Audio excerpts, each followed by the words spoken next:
Hi, this is Michael, and this is my review of the Miroco Milk Frother. So this is a pretty large, relatively, appliance, and its sole purpose is to warm and or froth milk for your lattes, cappuccinos, hot chocolate, whatever.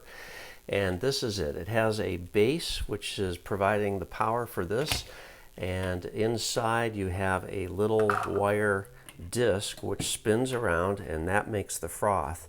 It comes out like this. If you just want to warm your milk, then in the cap there's a little black plastic tab which you can pull out, and you can put that in here instead of the wire whisk, and that just gives you a little paddle, and that'll move the milk around while it's warming it up.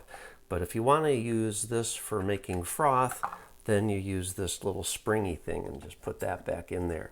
So this has two modes. It has just a heating mode, like I said, in which case that'll just spin around, and then it has a froth mode. And it has a maximum capacity of 4 ounces if you just want to use this to froth your milk. Now you can barely see the markings, which is one of my problems with this. If you put too much milk in here when you start to froth it, it's going to overflow and spill over the sides. But way in the back, on the back side there, you can barely see there's 3 lines.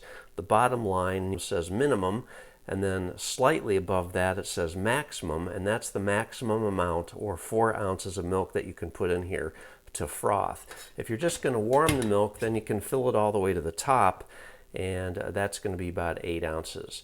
So I am going to put in my 4 ounces of milk, or as close as I can figure. And I'm just going to sort of wing it here because, again, you can barely see those lines in there, but there it is. And there is 4 ounces of milk. Now I'm going to push this bottom button, a little button on the bottom here, and you've got a red and a blue light that go on, and that means I'm in the frothing mode. So this is warming the milk, and it is going to froth it.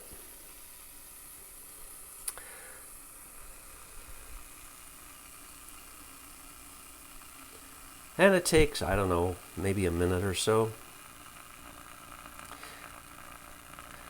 It produces a really, really nice micro froth. It's really very, very creamy, very dreamy, if that's an appropriate way to make a froth. Now you can see it's really frothing up right now. Got a beautiful froth forming here.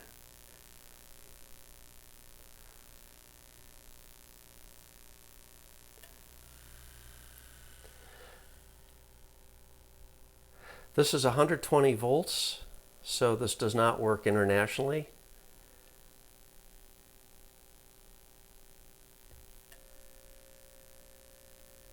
And when you think that's good, then you can just turn it off, or it will turn off automatically.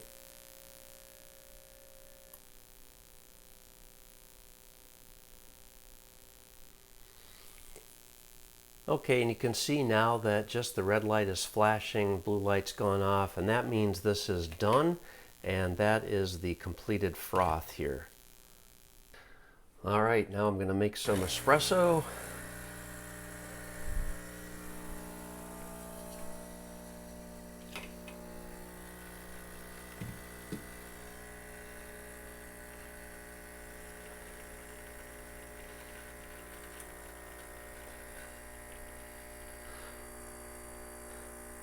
This is my little DeLonghi espresso machine. It's not expensive, but it does a great job. Look at that nice crema. All right, so I just pulled my double shot, and let's put that right into here.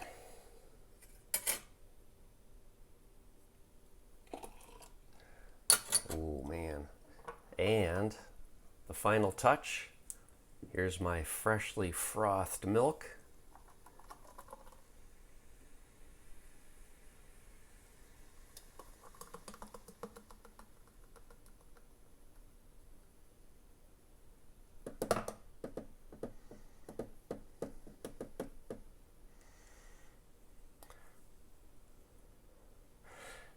It's so foamy. It almost looks like meringue. there you can see exactly how that forms, and it does a pretty good job.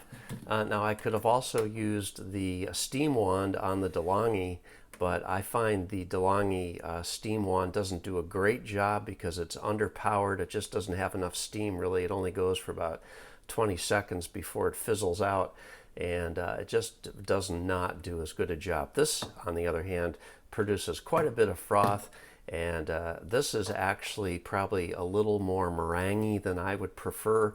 That's only because I let it run longer than I could have shut it off earlier, but it does shut off automatically. So that's it. I mean, it's kind of a splurge item, but if you don't have any other way to make froth, it's definitely something you could consider. Another way to make froth is to warm up your milk. If you have a French press, put it into the French press, and then just use the press itself, plunge it up and down rapidly for about 20 seconds, and that'll also make a nice froth. There's another method that I can use to make froth in my home. This is my Ninja coffee maker, and it has a built-in frother. Now, it doesn't heat the milk, but it does have that same kind of round wire thing that spins around in the warmed milk. So I've simply gotten my same 4 ounces of milk, put it into a cup, insert it into this, and push the button on the top, and this spins around in a very similar fashion. Like I said, it just doesn't have a built-in heater. So again, this also produces a very, very nice rich froth, and you can see it increasing in volume already.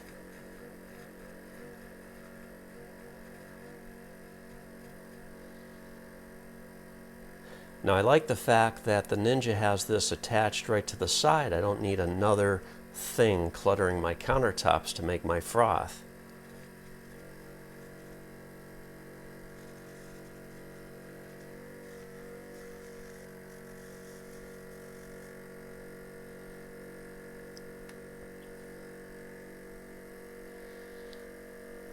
And you can let this go. You could stop now if you wanted, or you could just keep going a little bit longer.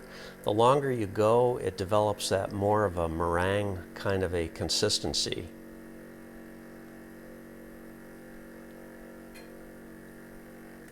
So I'll just stop right there. And there we have it.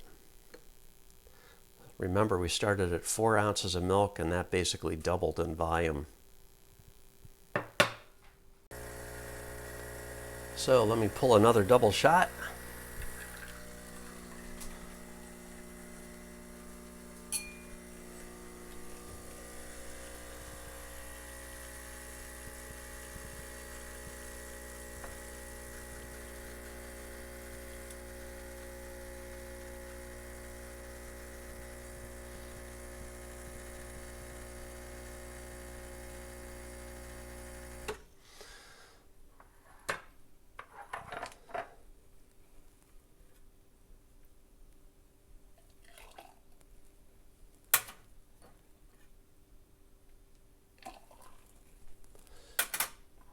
And here is my froth from my Ninja.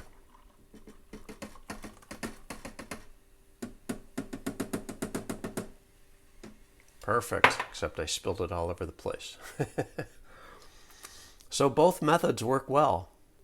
So honestly, this does a pretty good job of making froth, but the inconvenience is pretty significant, I think.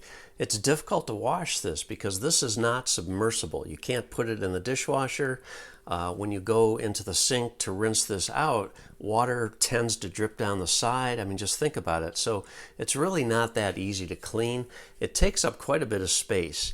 So if you have another way to make froth, whether it's a steam wand on your espresso machine, or like I suggested, if you just have a French press, you can make froth quite easily in that, simply by warming up the milk, putting it into the French press, and then plunging that screen up and down a bunch of times. It does a surprisingly good job.